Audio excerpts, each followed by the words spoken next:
Welcome to the Pockets of Knowledge podcast. I'm your host, Desiree Stanley, here to share some amazing conversations. We're talking business, health, making and saving money, or starting something epic. Think of this as your go-to spot for stories that do a lot more than just kill time. They spark ideas, give you a boost, and perhaps even change the way you look at the world. I'm pulling in the experts, the thinkers, the doers, and the dreamers. We're about to dive into stories that open doors and ideas that light up your brain. Here we go. Welcome, everyone, to the Pockets of Knowledge podcast. I'm your host, Desiree Stanley, and my guest today is Amity Gleason. I am so excited to have you on the show, Amity. How are you today? I'm great. Thank you. And thank you so much for having me here. I'm so excited to talk everything pockets of knowledge.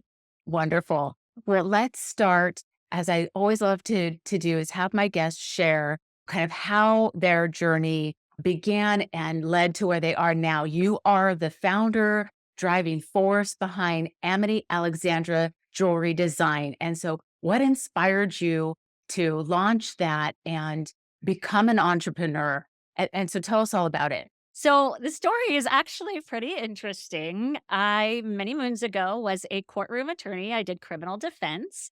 And I've always had a more alternative, fun, spooky, I love skulls and vampires and bats and spiders and things sort of style. And that's not something that you could wear in a courtroom. I needed to wear my suit. My jewelry was pearls, right? Not fun skulls, etc. So that always made me a little bit sad when I wasn't able to put on fun stuff to wear or fun makeup. So I credit that time for when I actually designed my first jewelry piece, even though it was in my head. I wasn't a jeweler then.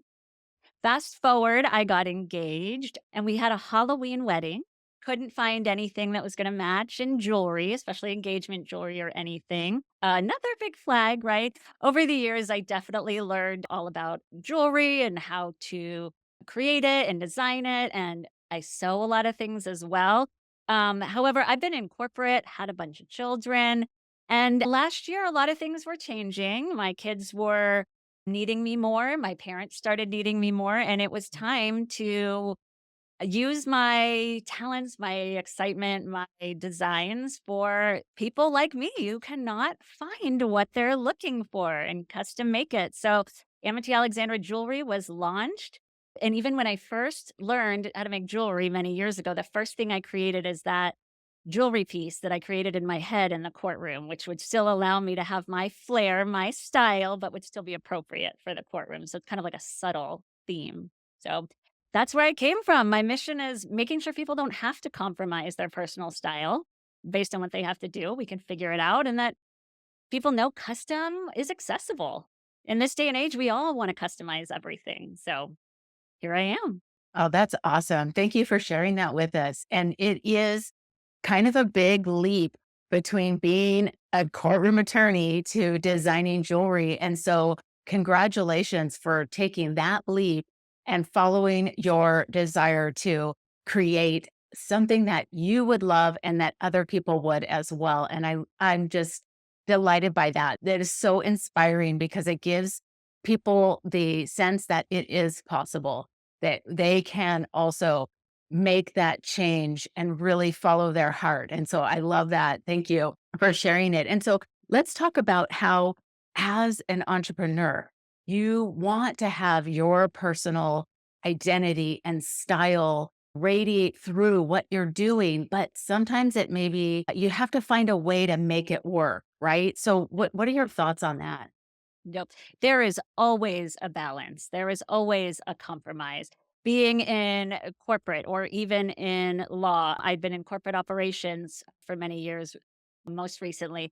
And there's just a balance. You're not going to go into your interview to try to get a new job necessarily dressed in black with black all over you or trailing down your face or something like that. You're not going to, if you were interviewing a person to come on, sure. But once you've almost proven your worth or proven, hey, I'm here, I know what I'm doing, I feel like then you can start little easing your way in, at least as far as a corporate job goes. It always makes me think of, I can't remember if it was like a CSI or NCIS way back in the day where Abby, she was like a little bit goth with her pigtails and her black hair, but she was like really good scientist and they brought her in. I always think of that because once you've proven it, then it's because people tend to judge you, snap judge you based on how you look. Once they've seen what you can do, they're going to judge you based on that, or at least the peers and people that you work with, or hopefully more so. In this day and age, we are much more open minded, 100%. But there's still those no tattoos, no different colored hair, all those types of rules. And I almost think of it as kind of dating in a way. I mean, I know I haven't dated in many years, but on your first date, you don't show all your crazy. You don't show all the wildness, right? You leave that for a few dates in or when you're more comfortable. So I almost think of it as the same way as far as a corporate world or having to make that balance. As far as the entrepreneurship here, I had almost forgotten that being in corporate so long. And when I first launched, I was like, I can make anything for anyone, which you can, and tried to just do the masses style, everybody bridal, etc. Before I remembered that's not what I did. That's not why I did this. And in this day and age with social media, especially, I feel like people want to connect more with the people behind the brand than just some faceless brand. So when they connect with you and resonate with you, then they'll feel better about your product or your service, etc. So being more authentic to myself immediately brought me more people, more clients, and then I was able to make more fun and creative designs like that instead of people coming that, "Oh, I just want a couple of diamonds. I need custom so it fits around my ring." Versus, "Hey, I want to do something that incorporates my love of Star Wars and Pokemon, and how can we do that?" Or Gothic, etc. So more creative projects, and I feel better about the work too. And then I'm getting those people who were in the same boat as I was, who weren't able to find what they want, and they're actually able to find a solution. So infusing your brand or your personality into your company as an entrepreneur, which even just a little bit ago, I was like, no, because some people won't like it. Then I've come to peace and come to terms with them. They're not my customer, and that's fine. And I notice that the more I connect, know, see someone on their social media, like them, or know them in person, the more likely I am to want to look at their work, which is such a drastic difference from even 20 years ago, right? So that vulnerability piece, that showing who you are, will make other people connect with you and really resonate with your business. And that's where I found such value. Whereas before I thought everybody has to like it or I'll miss out on some customers. Now it's that's fine. I miss out on those customers because the customers who really need me are finding me. Yeah, that's such a great point. And it's so hard sometimes, I think, when you're launching a business as an early entrepreneur, you're so like, I've got to get everybody, right? In order to be successful, I need everybody to like what I'm doing. But when you really look at what speaks to you, the purpose that you want your business to serve, those customers, you've got to really reflect that and know that this customer is going to find you because you are being authentic, right? Instead of Right. just, like you said, the masses and just trying to cover everybody and do everything, which doesn't really work. It doesn't, but there's such an appeal to it, especially when you're starting because you want clients. You're just like, I'll do anything. But the more success I definitely found was being authentic to myself and changing it. And a huge rebrand is coming, and I'm growing so fast. And I've got a bunch of stuff launching early October in time for the spooky season and things. So once I took that shift and decided, I mean, yes, it took me 40 years to realize, yes, you can be completely yourself. So hopefully we can help people do that sooner. But it made a huge shift in my business. And maybe it wouldn't have been that way 20 years ago, 30 years ago. But the way we are now and the access we have to people and their lives and behind the scenes type information and stuff, it really makes you connect. And I love having that connection with people. Yeah, and you said it earlier, the times today are very different than they were before, and people are a lot more accepting of seeing visible tattoos and that sort of thing, and knowing that doesn't really reflect who the person is or the quality of work that they're gonna do. It has nothing whatsoever to do with those things. It's a personal expression of style, right? It doesn't speak to their character or how good of a worker they're gonna be or anything like that, and I think that we're finally beginning to see that in Beginning. the general Yeah. population, right? You'll never convince my boomer parents that it's okay, that having tattoos doesn't mean that they're, I don't know, in a motorcycle gang or whatever it is they may think. Right. You'll never convince them of that. But no, we're absolutely getting there. I mean, I live in Colorado. And the company I used to work for absolutely would say no tattoos, but I'm sorry, you're not gonna find a professional here in Colorado without tattoos or a dog. I mean, it's just not happening. So it wasn't a rule that was followed. But again, it's crazy that these things are still being used as a way, well, it's a reflection on the company or it's a no, actually the work you do is a reflection on the company. And so we're getting there. We're getting there. Yeah. Yeah. And unfortunately, it is kind of short sighted that companies are like, it's a reflection of us and not our work. The work should be the reflection, right? But because people so often make those snap judgments, like as you mentioned before, you see something and you make a instant decision. And that goes back to just our brain and the psychology and history and whatever. But not to get too far off topic, what I want to ask you is, so how do you take those traditional business things that people are expecting and put your own spin on it and your own twist on it so you can be successful in business without having to just follow like this traditional norm? Absolutely. Actually, this is a fantastic question for right now.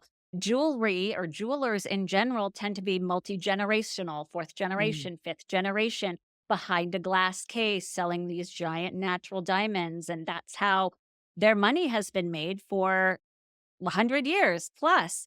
You know, De Beers made that slogan, a diamond is forever. Well, guess what? In these past couple of years, we've got lab diamonds. I don't know how much everyone's familiar, but we can grow them now, just like pearls. We didn't used to be able to. Now we have cultured pearls. So the price went down. Now we've got lab diamonds. And so those generational jewelers are really struggling right now. And they're doing the tried and true. What you do, this is the norm. This is how jewelers work. I sit here, not only do I rarely end up doing diamonds as a center stone because there's so much people who want colored gemstones or something else, but I am absolutely disrupting the industry by saying you can make high-end quality jewelry and it can be coffin cut, have a spider design on the side. It's still amazing. It still has those high quality stones. We're still talking gold and platinum. And that's almost it's definitely causing a disruption in the jewelry world in general, younger people coming up with the designs and not caring about, oh, mined diamonds versus lab diamonds. So we're getting our clients better prices and we're creating things that haven't been seen before. And the generational jewelers are so used to, we've got 50 designs, everybody likes one of these 50. No, we like different colors. We want to customize. Like, we spend all this time planning this wedding for one day. We wear this jewelry for the rest of our life. Let's put some meaning into it. So it's actually doing things differently. And what I'm doing right now is actually causing me to succeed in a way that I don't know could have been possible even 10 years ago before lab diamonds became so big. Whereas you'll see the generational jewelers really fighting back about lab diamonds or lab diamonds and things, and they're insisting on doing things the same way.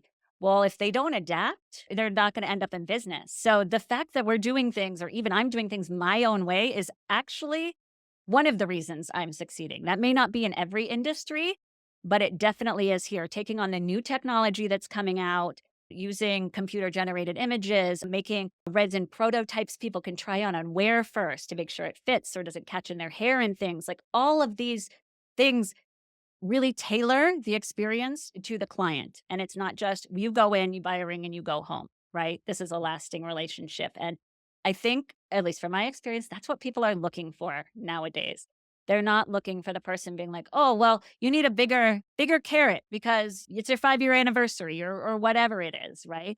So doing things differently than the norm here in this industry right now with the technology and lab diamonds is actually a huge asset. And I think everyone that jumps on that board in the jewelry industry will end up with being very successful. And who don't, I don't think there's not going to be much left. Amity, that's such great advice. I think it can carry over to almost any industry. If you aren't flexible, if you aren't willing to make changes and grow and kind of look at what's happening around you, it's almost like read the room. Okay. We've got to be flexible and adjustable and adaptable.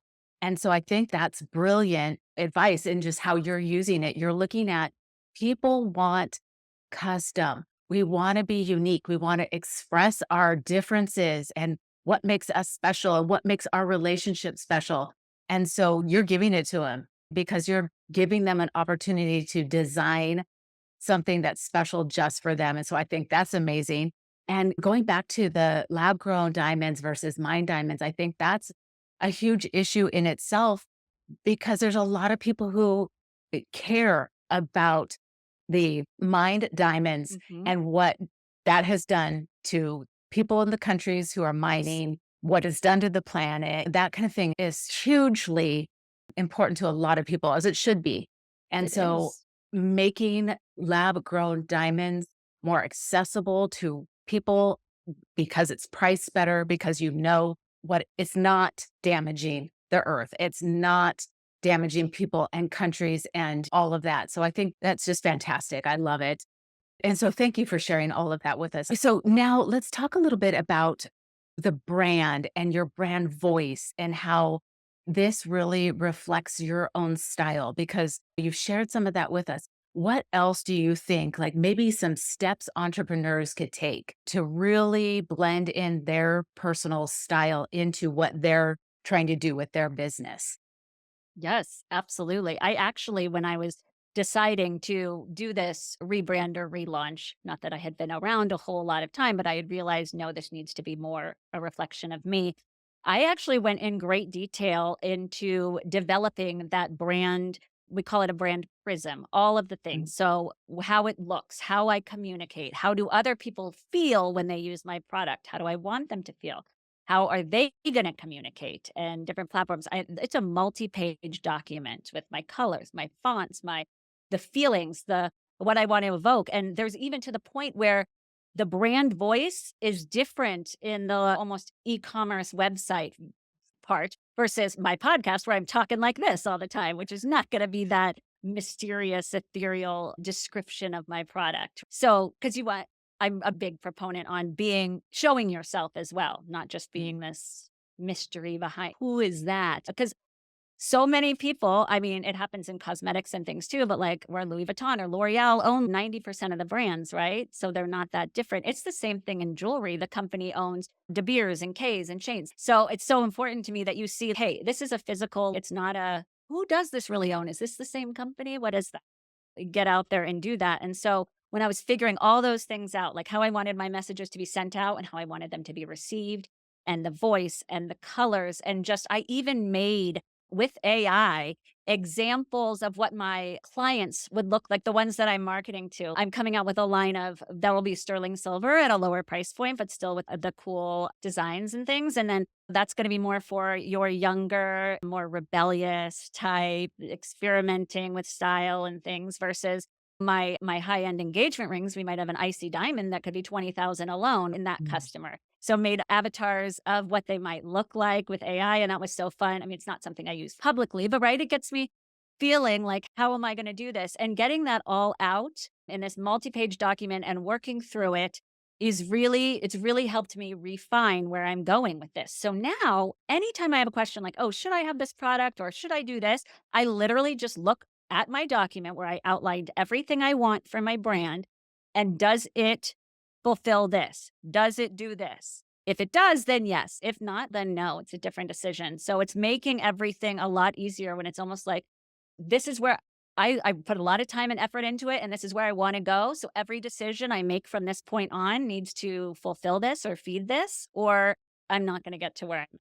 So my big advice would be get all of those things out. And if you need to know what a brand prism is or anything like that, you can look it up online. It's a business school thing, but there are many ways of doing that sort of exercise of how you want to your business to be aligned with the public and yourself. So it's helped tremendously.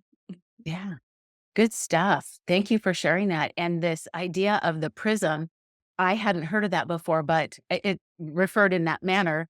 But I think that's a great way because you're talking about sort of different spokes and how a prism like shoots light in different directions, right? So you're looking at all these different pieces and how it all comes together to make one and detailing and outlining exactly what your mission statement kind of is, right? What it is that you want to accomplish and who you want to serve.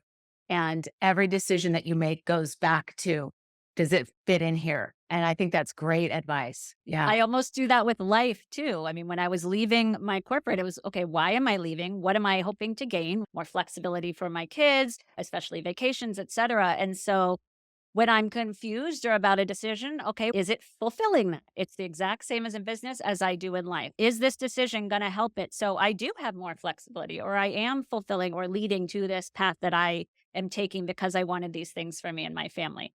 So I just took the same approach. Yeah, that's excellent advice to carry that over even to your personal life and what it is that you want to have with your family or your significant other or whatever. And is that decision that you're going to be making going to go toward that ultimate goal? So that's love it. So business and personal right there. Good stuff. So if you're in a competitive market and you are concerned about, am I going to get customers? How can you, because I'm sure there's the pressure to be successful is always there when you're starting a business, right? I mean, this is your livelihood. This is where it's either you're going to make it or you're not going to make it. But so the pressure of succeeding, how do you stay true to yourself and your identity and the style that you want for your business? Yes. That's actually been relatively difficult just because I live in a suburb of Colorado with a bunch of families and I have 3 little children and that's the whole area and there's a school in the neighborhood. Okay. Those are not my target customers by any means, right? So, I mean, we absolutely I have clients that I work with them. We repurpose their old inherited jewelry into something that's going to be more their style. We revamp it, reincarnate it. I do those kinds of things, but they're not gonna be the ones that are buying engagement rings from me. They're married, or that's probably not gonna be their style. So it was more like, I know I can get clients in my neighborhood, word of mouth, word of referral, but this isn't gonna be their style. What do I do? And that was kind of something I did worry about.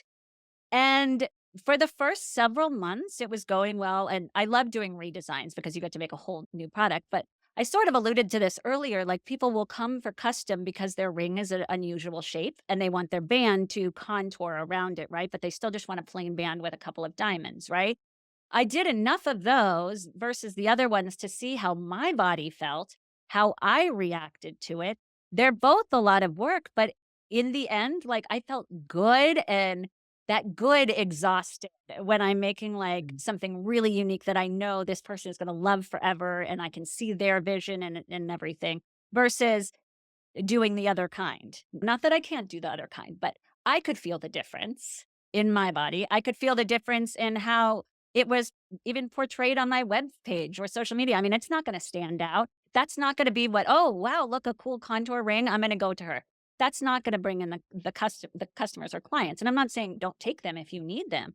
I'm just saying for me, I felt the difference. I could see the difference. And I absolutely just I remember one of my friends when I had first launched had gone to the website and she's, "What? What is this website?" Like I was expecting dark and very Amity and I had it in the beginning very light and bridal, etc. And I was like, "You know what? You're absolutely right. I don't know what I'm doing." And was one of the reasons I was rethinking that. So it is absolutely hard to balance. The one thing I do think works at least in my favor, and I did this with sewing and in other things, is that I've got these designs, let's say the hearts with the roses and the coffins on the side, etc. I've also shown mock-ups or had them made in the light pink with the rainbows and the diamonds, even though it's still the coffin and it's still this. So you can see things are very versatile. It's not a one size fits all. You may love this style, but not the colors. And we can make it light or we can change it up. But I 100% get that, and I still at least get clients for the jewelry redesigns, and those are really fun, that may not be into the alternative style, etcetera. So there is still room for them, and I do still have fun light and airy and pink and sparkles because I love that stuff too, and purple and blue. There's still color, it's not all black by any means, but it's the same styles, right? Just made more fun. So there is that way to that I still have a little bit of a foot open in the door, right? Because I don't want to alienate people. But on the other hand, I want to feel excited and energized even when I'm exhausted. I don't want to feel like, okay, there's another one that nobody's going to care about because it's the same ring that I've done a million times. Yeah, that's a great point for sure. You've got to have that little bit of your personal style and allow in the customer's personal style, right? I mean, because that's what you're doing. You're making something unique for them that they're going to wear. So it's got to have this little piece of both. And it's such a great point. If you're doing something that drains you, why would you want to do that? So you've got to find a way to make it work, right? Doing what you love and doing the things that you have to do also, right? As you just explained about the bands that go around the ring, that's kind of like the thing that maybe you have to do, but you still get to do the things you love to do. And Yeah. so I think we all have to do that in business as we're trying to balance the work that we're doing.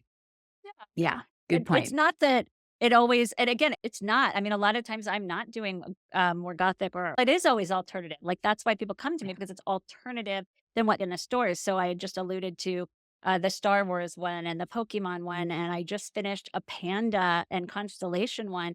These are designs I never would have come up with on my own, but are so fun that I did get to create something like that uses that creative part and the inspiration, and just you really made something that's meaningful to this couple, or just I mean, it doesn't have to be a wedding ring. The necklace that you've made is really meaningful to this person for the rest of their life. That's what that's the way I want the clients to feel, regardless of what the style is. And I do incorporate alternative because I don't want anyone to not be able to find what they want. It doesn't I mean, the designs I'm gonna have available are going to be more of the vintage Victorian Gothic style, but there's always gonna be custom because I never want someone to have to compromise on their personal style and get that story and meaning in there. It's important. Yeah, that's amazing. I love it. Thank you for sharing that. What you're doing is giving people an opportunity to express themselves. And I think that's awesome. I mean, we all want to be able to do that. We all want to be able to share who we are and what we love. And talk about a necklace or a ring. This is what people see all day long, right? And so it's sharing who you are and what you love. And that's good stuff. Can we talk a little bit about how maybe if there's aspiring entrepreneurs who are trying to figure out, like, from the beginning, how do I get my business launched in a way that is authentic to me and my experiences, but can also be like successful? Because that's what we want in business. We Yeah. want to be successful, right? But how, if you're starting from the beginning and you just aren't even sure, what are your suggestions or thoughts on that? Sure. I think a great way when you're first going to be launching a business is to either find a group of like minded people or use a mentor. I absolutely had a mentor. I mean, I still use mentors. Anyone who is more successful or knows more about me, I'm going to ask questions and use them as a mentor to grow. So I cannot stress enough, and group mentorships can be really great too, because being an entrepreneur is very solo, can be very lonely, and sometimes that imposter syndrome creeps in, or you're like, what am I doing? Or I didn't make a sale, or I lost a customer, and then you feel bad. But being in the group mentoring program where you guys are talking about launching and what you're doing, other people will be going through that same thing and it won't be so lonely. So I absolutely recommend groups. I mean, luckily in this day and age, there's Meetup, there's Facebook groups, there's all kind of things. I'm in so many different jewelry groups and different groups where I know that I'll be able to find people that can mentor me or that I can ask questions or get good advice from. And on that spectrum as well, like depending on your industry, yes, we want to find ones. If we were just talking about jewelry, I definitely wanted to find a jewelry mentoring group because while I had my own company when I was an attorney, it's a very different type of thing with e-commerce, etc. So I definitely found people in jewelry mentorship. I mean, even just finding out those things like what's your favorite email subscriber company to use, or who do you use for your website, right? Just little things like that doesn't have to be done on your own. All There's so many people, especially entrepreneurs that have been through this, that want to help. I will share all the information. There are many people I know that to be, nope, this is how I do it and I'm not telling anyone. Don't I mean, you'll find people who are not like that too, that want to share, and I'm always like, I had to find the information from somewhere. It's not like I made it up out of the sky. So, absolutely, why shouldn't I share it with you? There's enough room for everybody. So, not only finding that piece, but then also, on the other hand, a business mentor. They may be familiar with your industry, et cetera, but it's going to be completely different than one that's focused on what your industry is. If you know, Yeah. clothing brand or insurance or whatever you might be, also a business one that can help you, because if you're not setting things up right in the first time and you are very successful, you can crash and burn. You may not be able to scale up. You may not be able to get to that next level of income, et cetera, if things weren't set up right the first time. So I just always, I've seen it happen where people are super successful and then they kind of crash and burn because it was too much too fast. We've all Mm. seen that in companies.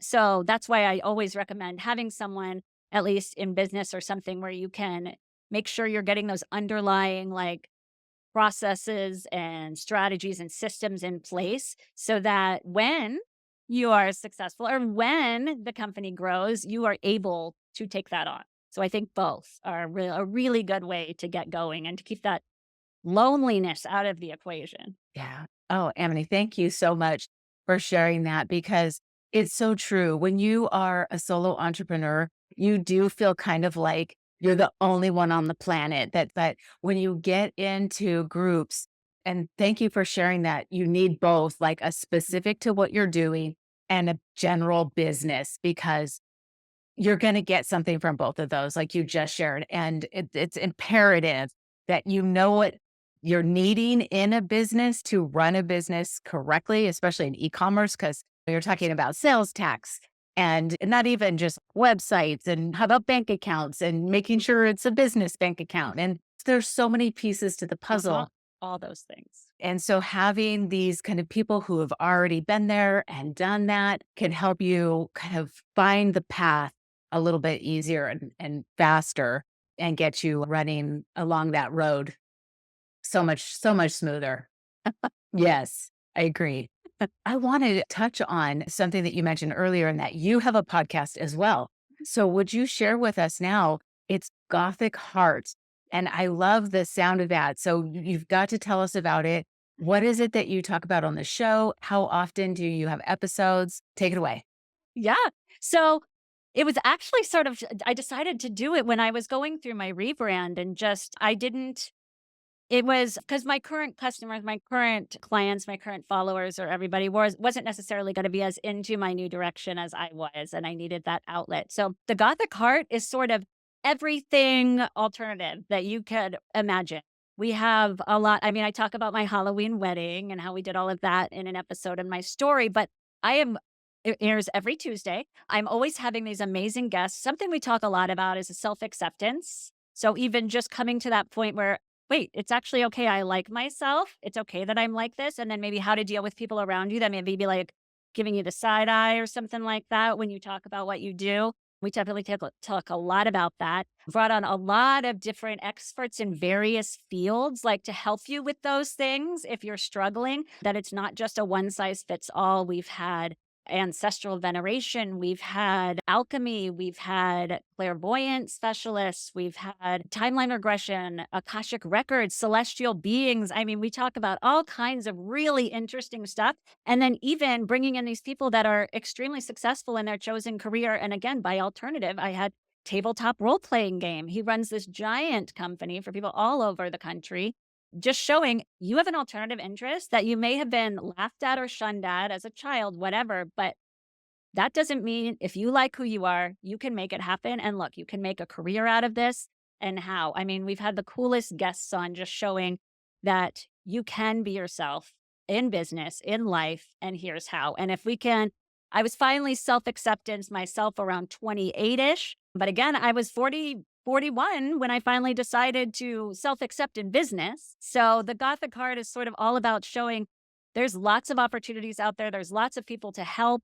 And hopefully, people can find that comfortableness or realize that not everyone has to be like them, or they may find if they're struggling a way to work through it through Reiki or alchemy or any of these other options that we've talked about and get there sooner than 40 like me. So it's just a way out there.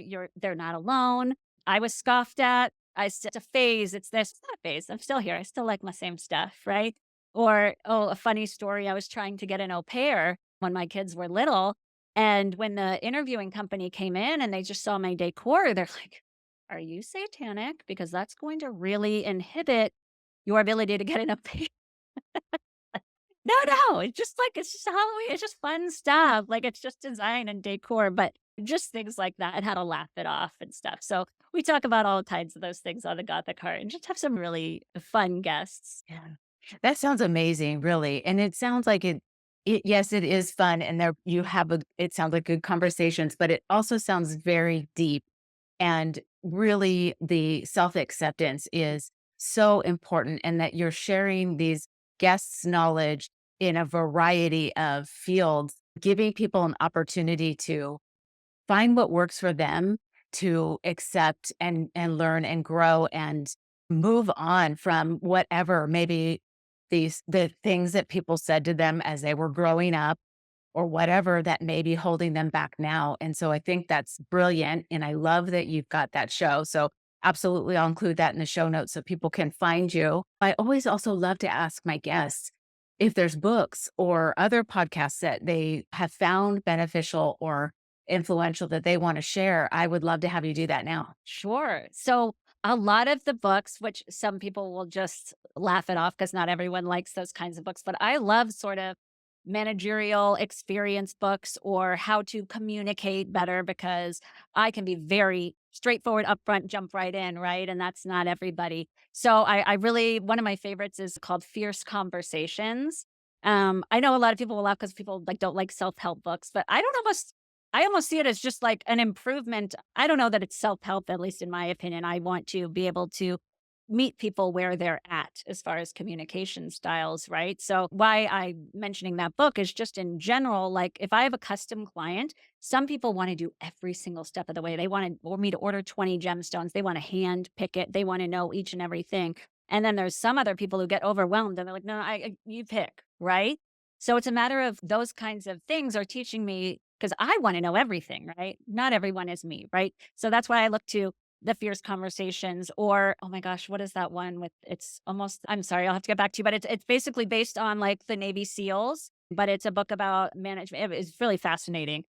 The name escapes me right now. I'm so sorry. But those books are showing me just exactly how to meet people where you're at. And yes, I had been originally using that for managerial because I was in managerial roles, but I find it extremely valuable in figuring out exactly what type of client I have and figuring out what they want or need. I mean, that's part of what they come to me for. So I find those books really helpful. And then as far as for me personally, podcasts, I love the Jewelry Business Academy just in general because she's always got really unique like jewelry related stories, but also very entrepreneurial. And she always reminds me in her podcasts, I mean, not me personally, but I remind for their podcast to keep it simple because I like to overcomplicate things where I'm like, oh, I want to do this and this and this and this. So about keeping it simple and keeping your focus. So I do enjoy hers. And even if you're not in jewelry, it's still business podcast. So it's still a good listen. Those are great recommendations. Thank you so much. And that book, Fierce Conversations, Mhm. yeah, I think that's good for anybody because when communication is bad. And you're not going to get anywhere. You're not going to solve any problems. It's going to be headbutting, whatever. But if you can learn to communicate with the person that is in front of you on their communication style, I think that you can make absolute headway. We can change the world if we're communicating Right? right. Oh, if we just only yes, if we Yeah. met people where they were at. No, and that's a big thing, especially with email and texting nowadays, right? You can't necessarily get tone and verbiage across, right? So it is really important to know those communication styles. I mean, you could lose a client or an employee for sure. I mean, so Yeah, yeah, that's I definitely. will always recommend that book to everybody because it's all purpose. Even how to I mean, it doesn't necessarily tell you how to talk to your kids by any means, but it helps me rethink or slow down or repurpose, or it makes me that book really taught me to be curious instead of just being like, that's not how it's done. It's more like, why did we do it this way? Because maybe there was a reason or something like that. So, and that's actually been helpful for my kids, even though don't get the book to learn how to talk to your kids. It's not what it's about. But it's been helpful for me in that way. Yeah, no, I agree. And children are a whole different thing, right? But anytime we can do like what you just said, and that's slow down for a second and think about like, why did we do it this way? Why do we have to do it this way? And then explore that. And maybe there is a different way we can do it that's Oh, easier or better or makes more sense or whatever. I think that's always a good thing. So that's excellent. I'll include the book information and the podcast in the show notes. And I love the idea of even though it's sort of jewelry based, but being that it's also entrepreneurial, I think mhm. for the listeners who are in that space, entrepreneurs, they should check that out for sure. So thank you for sharing that. Lastly, Amity, I would love to have you share where people can find you so that they can ask any kind of question, maybe about your jewelry or about your business or whatever they might want to pick your brain on. How would they be able to do that? Sure, absolutely. So the website is amityalexandrajewelry.com. I am at Amity Alexandra Jewelry on every social media.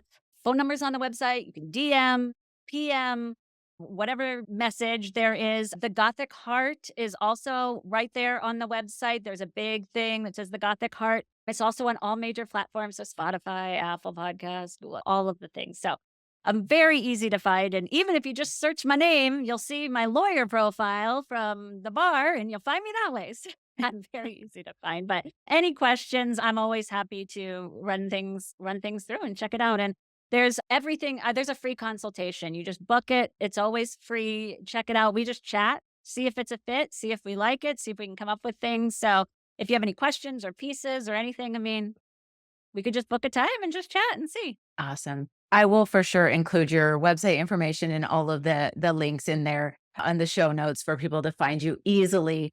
And Amity, again, thank you so much for coming on the show. This conversation has just been wonderful, and I so appreciate your time and the knowledge that you have shared with us and these great ways that we can look at things differently and keep our personality, our personal style, and create the business that we want to create in a way that feels authentic to us. And so, thank you again for coming on the show and sharing that with us. I appreciate it.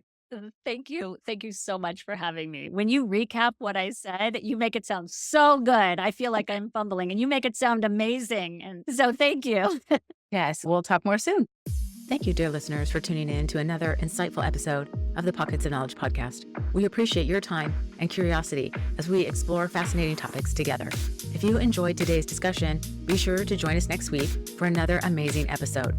Remember, your journey of learning and growth is a continuous adventure, and we're thrilled to be part of it. Don't forget to subscribe so you never miss an episode. Until next week, stay curious and keep exploring those pockets of knowledge.